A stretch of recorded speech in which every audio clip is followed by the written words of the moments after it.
Uh, in this video, we will be discussing about the message authentication code. The concept of message authentication code is very much similar to the message digest, but there is a difference in between the message digest and the MAC, which is message authentication code. Now, as we have seen that in case of message digest, it is a simple fingerprint of the message, and we don't use any kind of cryptographic algorithm in message digest. But in contrast, in message authentication code, we will be using the cryptographic techniques also. So just because of that, Mac is different from uh, message digest, but uh, the operations are very much similar to the message digest. So as far as the message authentication code is concerned, it is similar to the message digest, but it also since it also utilizes the cryptographic processes, that is encryption and encryption. So it is different.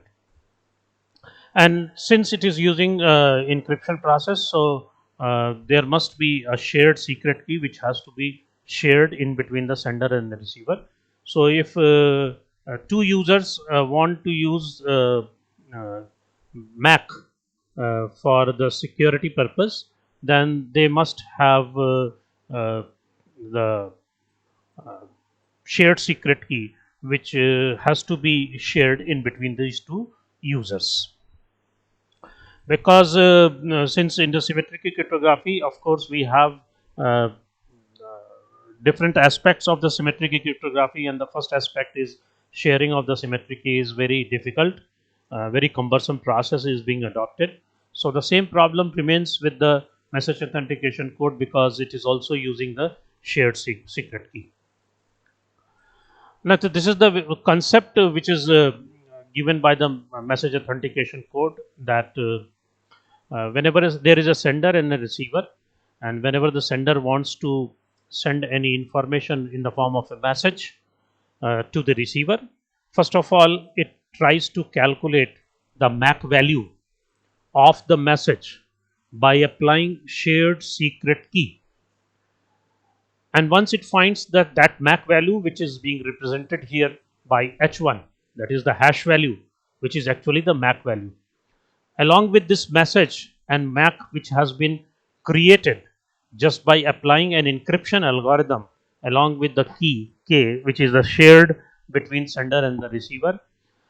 So once it got H1, along with the message, H1 is sent to the receiving end. So what the receiver used to receive, it used to receive the message along with H1. Now, what it tries to do, whatever message it has received by the receiver, it also applies the encryption algorithm with the same value K, key value K, to get the MAC value of the message which it has received. And then it compares this H1 with H2. H1 is the MAC value which it has received from the sender, and H2 is the MAC value which has been calculated by the receiver. And if both the values H1 and H2 are same, the receiver is very much sure that there is no alteration which has been done in the message in the while it is in transaction. So the sole purpose of this MAC algorithm is to is to take care of the second principle of security, that is integrity, in which explains about the that there should not be any alteration in the message whenever a sender is sending to the receiver.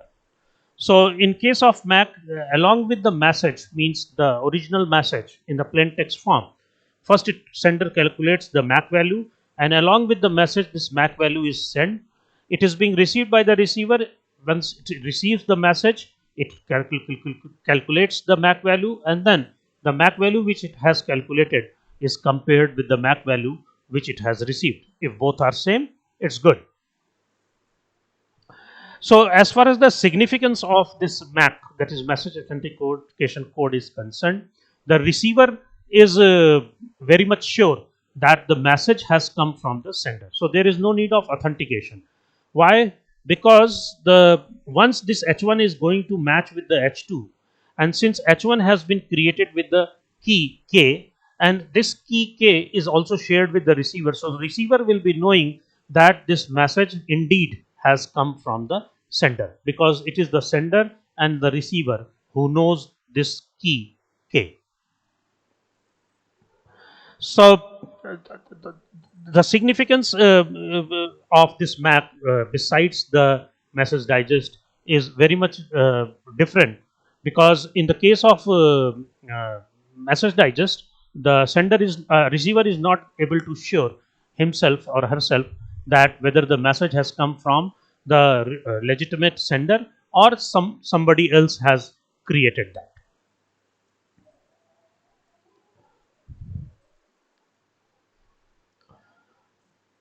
So the authentication is also going to prove because of the sharing of the symmetric key. One more thing which is very interesting as far as the calculation of MAC is concerned, or the significance of MAC is concerned. Here in this case, if you might be thinking that if somebody is in a transition and will be able to decrypt H1, but it is not possible, because the algorithm which is being applied to calculate MAC is single sided. Normally, whenever we apply any cryptographic algorithm, it consists of two parts. One is encryption and another is the decryption. If you have encrypted any message with a certain key, you can decrypt it by the using the same key. But in case of calculation of MAC, one thing is very interesting, that we do encryption only. We don't do decryption. It means the MAC algorithm which is being applied to calculate the MAC value of the message, it is one sided. It is not both sided. It is only one way. It can be encrypted, but it cannot be decrypted. Meaning thereby the MAC algorithm has been designed in such a way that both the sides it has to do the encryption. If this key value is being applied on the message M on the sender side to do encryption process to calculate the value of H1, on the receiving end also the message M is being applied with the shared secret key K, and it will be applying the encryption algorithm to calculate the H2. So this MAC algorithm is also different from the conventional cryptographic algorithm, because it don't allow the decryption process. It allows the encryption process only at the sender side as well as on the receiving end also. So the sender and the receiver both are doing the encryption process. So MAC, you can say that MAC algorithm is not reversible and it is a one-way process. But then the people come with the idea whether for to calculate this MAC, can we use message digest algorithm or secure hash algorithm? But it is not so. Whenever we are calculating MAC, we cannot apply message digest algorithm or such a secure hash algorithm to calculate H1, which is the MAC value, because message digest algorithm and the secure hash algorithm does not involve any kind of cryptographic operation, and it is also not using any kind of key. That is why it is different. So since this MAC algorithm is using a key as well as doing the encryption process, we cannot apply the message digest algorithm as well as the secure hash algorithm. Then the people come with the idea that is known as the solution which they got is the HMAC. But this is the significance which I have told you earlier. Now, what is HMAC? Hash based MAC. Now, this hash based MAC is normally used in the internet protocol security, in the secure socket layer protocol, which is often used on the internet. And the idea which has been taken in the HMAC is to reuse the different message digest algorithm and how it is being used. So this is the way by which the HMAC has given the concept that whatever is our original message is, first of all, the message digest of that original message is calculated by any one of the algorithm, either MD5 or secure hash algorithm to get the message digest. Since the message digest is of very limited size, so we can do the encryption part by applying a certain key, which is shared secret key, to get the final output, and that output is known as MAC value. So energy is being saved, time complexity is also less, because instead of encrypting the original message, we are encrypting only the message digest of the message, and then we are trying to calculate the MAC value. But how to get this MAC? We have a certain process of that, and we have to learn that process by. But before we are going to learn the process, that how this etched MAC works, let us also go through the different variables which are being used for applying the HMAC. MD will be used as a message digest or the hash function. M is the input message whose MAC is to be calculated. L is the number of blocks in the message, meaning thereby the total message, if it is of a very big size, it is divided into blocks. Blocks may be of 512 bit, it may be 128 bit, depending upon the requirement. And B is the number of bits available in each block. L is number of blocks. Suppose a particular 1024 bit are there in a particular message, and it has been divided into 256 bit blocks. So L will be representing that there will be 4 blocks, and B will be representing the 128 bit in the each block. So L represent number of blocks and B represent number of bits in each block. And K is the shared secret key, symmetric key, which is used in the HMAC. There is another term which will be used while applying the HMAC, that is IPAD. IPAD is nothing but it is a string of 0011 01110 and repeated B by 8 times, where B is the number of bits available in the block. So if the block is having 128 bit, so 128 bit is the number of bits in each block. So IPAD will be also 128 bit, but it will be having this bit repeated B by 8 times, 128 divided by 8 times. Similarly, we have an OPAD, which is a different string, which is also repeated B by 8 times. So the first step which is adopted in HMAC is to make the length of the key and the length of B, which is, what is B? B is the number of bits in the block. So number of bits in the block should be equal to the number of bits available in the key. If we are using the block size is 128 bit, and if K value is also 128 bit, then there will be no problem. But anyhow, if anything is going to match, it is not going to match, then we have to equalize it. So let us suppose that length of the key is less than number of bits available in each block. Suppose the key length is 64 and the block length, the number of bits available in the block is 128. So it means the length of the key is small. So what we will do, we will try to make it equal, and for making it equal, we append 0 bits to the left of the K so that its length will become equal to B. If the length of key and the number of bits available in the block is equal, then we have to do nothing. But if the length of key is greater than the length of the bits, suppose I am using 128 bit key and the number of bits available in the block is 64 bit, then we have to do something. And then if the number of bits available in the key is more than number of bits available in the block, then we have to reduce the value of K so that it will become equal to B. Either we apply hash algorithm, either we apply the message digest algorithm, or we trim the number of bits available in the key just to reduce it equal and become equal to the number of bits available in the block.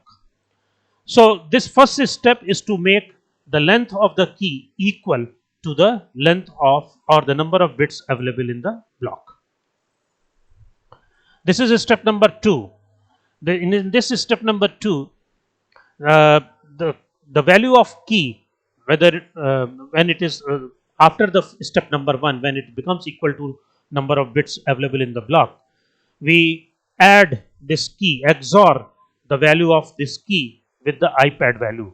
And IPAD value, I have already told that it is a string of certain bits repeated b by 8 times.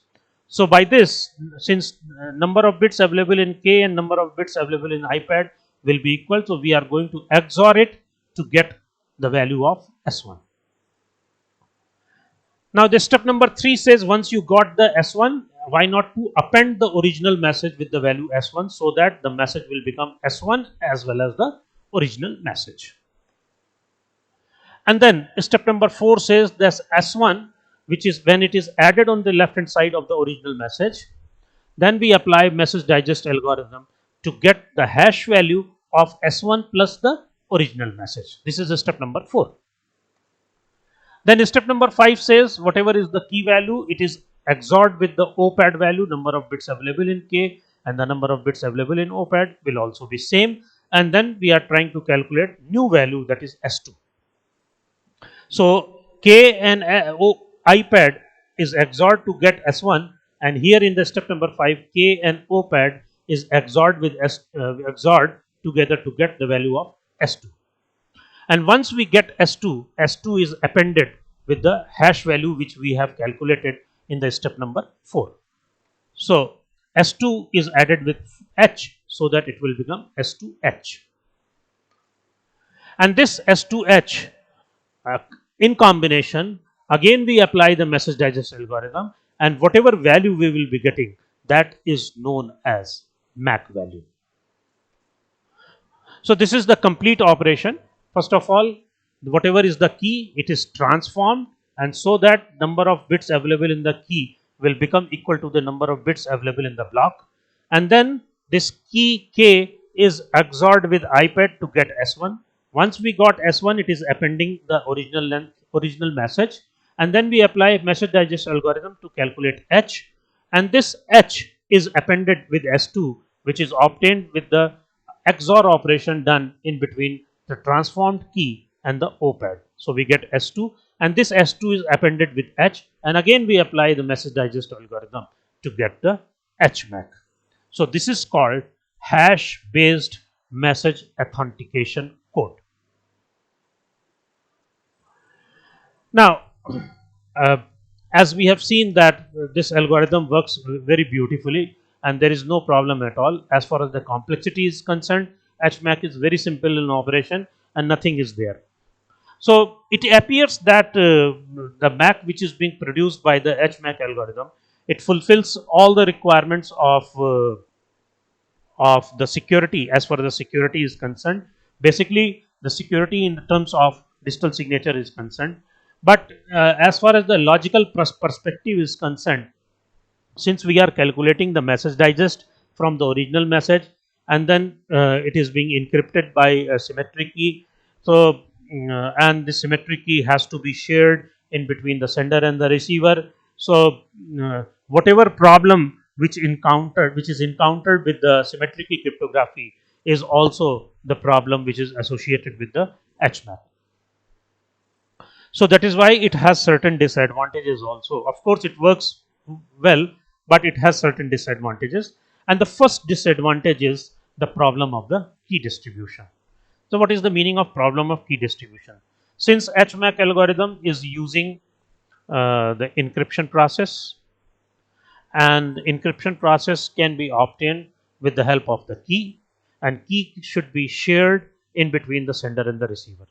So sender and receiver has to come into the agreement about what will be the key.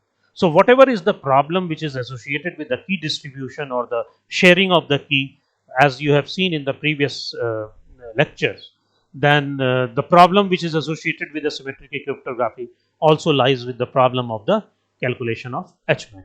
So the first disadvantage of HMAC that it is using shared symmetric key cryptography, so the problem of key distribution will be there. Suppose anyhow this problem is taken care, and the problem of there is no problem of key distribution. Then if there is no problem of key distribution, then the second problem arises. If the number of the receivers are more than one, if number of receivers are more than one, So as far as sender is concerned, it has to use different shared key for the different receivers. And so for that, for the same message which it has to send to somebody, and if it has to broadcast that message to many people, then it has to use different keys. So because what will happen if a particular sender has encrypted by a shared key, and it is shared with many people who are in the network, then whomsoever will be the receiver will not be able to recognize that which sender has sent this problem. So even though if this problem is taken care, that if the number of receivers are more than one, even though we are using the same key, then the third problem arises, that is the authentication problem. So when there is an authentication problem, so it will be very difficult for since 100 users are using the same shared secret key. So whenever a receiver is going to receive any message with the MAC value, it is unable to understand who has sent this message. Why? Because everybody is sharing the same key. So third problem which arises, the authentication problem. Now even though if the third problem is being solved, there is fourth problem, that is fabrication problem. And this, what is that fabrication problem? I am giving you an example for the fabrication problem. Suppose A is a customer and B is a bank, and both are using the shared symmetric key. So what will happen? A time may come when the bank authority has having some bad intention. It will design a message to transfer the amount of all the amount which is available in the account of A to transfer into its own account. And since this particular customer A is using the shared symmetric key, so both uh, the customer A as well as bank can create a message and can encrypt the message with the help of shared symmetric key, if customer A and the bank is using the same shared symmetric key. So what will happen? Then in that case, authentication problem will be there, and once the account will become empty of the customer A, and customer is going to ask the bank how it has been done. So the bank will say, oh no, it's not my problem. You might have sent a message to me to transfer the amount from your account to somebody else, and that is what I have done. And since it is being shared by you and me, and you might have created the message, you have encrypted that message with the shared symmetric key, and I have decrypted it, and I have also encrypted it and matched the MAC value and given and transferred the amount. So it is due to bad intention of the bank, the fabrication problem may be there. So of course we are having a very good HMAC algorithm to calculate MAC, and just to give the information to the receiver that this message has come from this particular person only, even though we have these four problems. The first is key distribution. Second problem is more than one, if there is more receiver. Third problem is the authentication problem, and fourth problem is the fabrication problem. So it turns out that even though this algorithm works better, good way, but there we are in requirement for the fourth problem. We are in requirement of some more algorithm, some different algorithm, so that this fabrication problem cannot arise.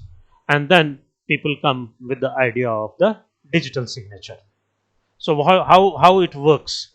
We have many versions of digital signature. We have many techniques by which digital signature can be used for the authentication purpose, for the non-repudiation purpose, for maintaining all the security of principles of the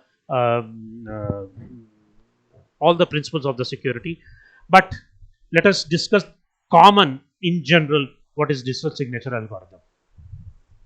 So digital signature technique says that if we have an original message, we apply a message digest algorithm, and by applying the message digest algorithm, we calculate the message digest. It's good. Now, and this message digest algorithm, by applying message digest algorithm to get message digest, we encrypt it with the sender's private key. Whatever sender's private key is there, I'm talking about asymmetric cryptography. So whatever the private key of the sender is, it will encrypt that message with the help of its private key, and that output, whatever we will be getting, that is called the digital signature. And the sender, what it used to do, original message, and along with this digital signature, it sends it on the network. So whenever a receiver is going to receive this information in the form of a original message as well as digital signature, it tries to match the digital signature first. And for matching the digital signature, whether it has come from the sender A or not, what it will do, it will first calculate the original message digest by applying the same algorithm which the sender has done to get MD2. And once it gets MD2, and then the receiver will apply the decryption algorithm by sender's public key, because the sender's public key is already available in public. So this digital signature is being decrypted with the help of sender's public key, and whatever it will be getting, it is getting the message digest 1, and then it will try to match this message digest 1 with the message digest 2, and if both are same, then if both are equal, it means it will trust and it will accept the original message, otherwise it will reject. So this technique of digital signature seems to be better because it is using asymmetric cryptography, it is using public key and private key cryptography, in which the private key is with the individual user, and whenever a user has to send any message, it will create a message, it will calculate my message digest, and then it will encrypt that message digest with the help of the private key, and along with the message, this digital signature is sent. Once it is being received by the original message, it will try to find out its message digest by the same algorithm, and it will decrypt the digital signature with the help of public key of the sender, and then it will match both the message digest. If both are same, it will trust, otherwise it will reject. So that is all about the HMAC algorithm and its modification, its remedy, which can be obtained by the digital signature algorithm.